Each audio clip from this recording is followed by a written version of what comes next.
Hey, what's going on, everybody?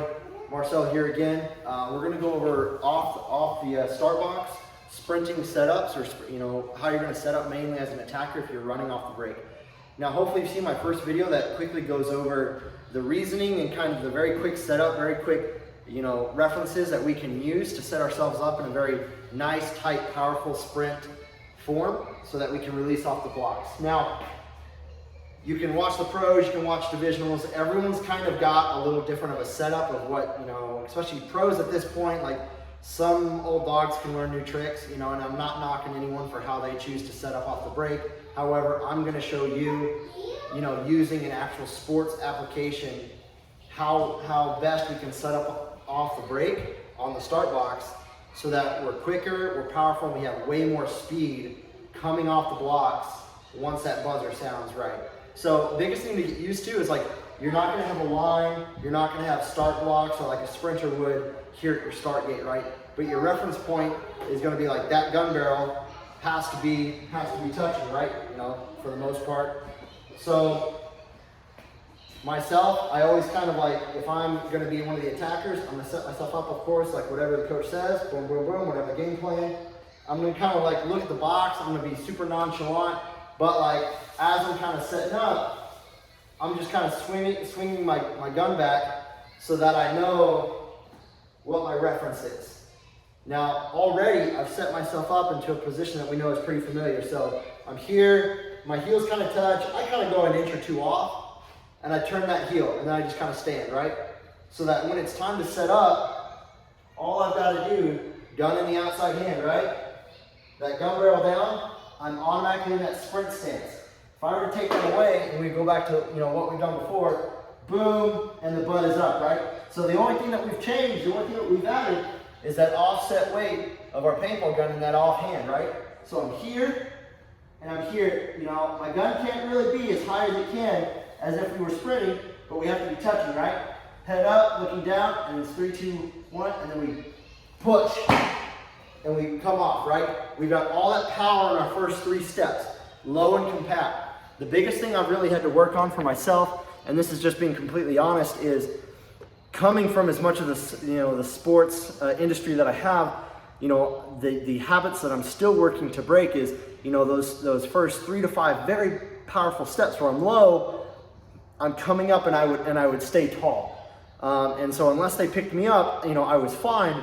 But something I've worked at is, like, even though my first 3 to 5 steps are super powerful and they're low, I have to stay low.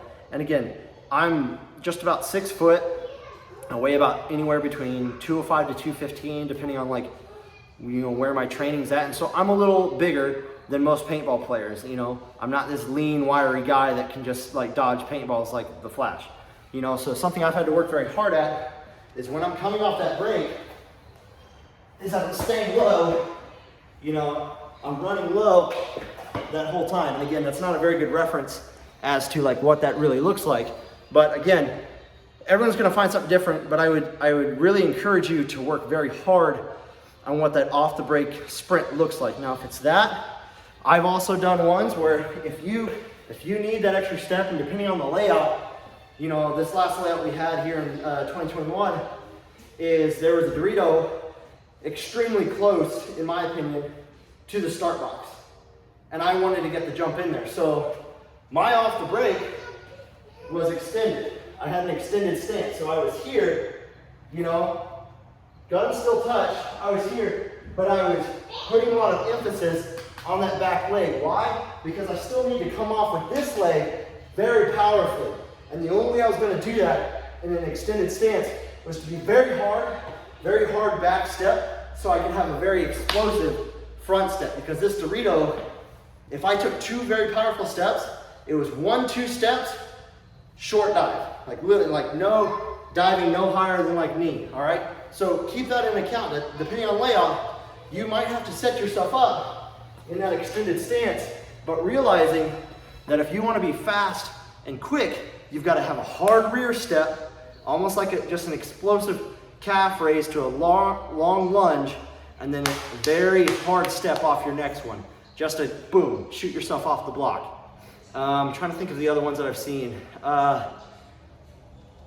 I mean, some of the other setups I've seen are just kind of weird. I don't really know the thinking behind it. In my opinion, it's just very underdeveloped across the board. But if you look at some of the fastest people off the break, their stances are very compact and they're very quick. Their first couple steps are very, very fast. So again, I would encourage you to work on both of those. Go back, if you haven't already, go back and watch my other video about your footwork setup, your placement, and then work to mold that to you, like what feels best for you. What we don't want, and what I really just get frustrated at seeing is people setting up on the break and they're like here, like they're really elongated, and there's so much time wasted because that back foot has to travel so far just to get up to speed. So their first step is very slow, and then hopefully their next couple steps are faster. But the thing is, like, they've wasted all that setup time just to take a quick second and third step. Whereas in contrast, they could have had a fast and quick 1, 2, 3 step, you know, from the get-go. And again, whatever works for you, but that's my 2 cents just added in as to what can make you better.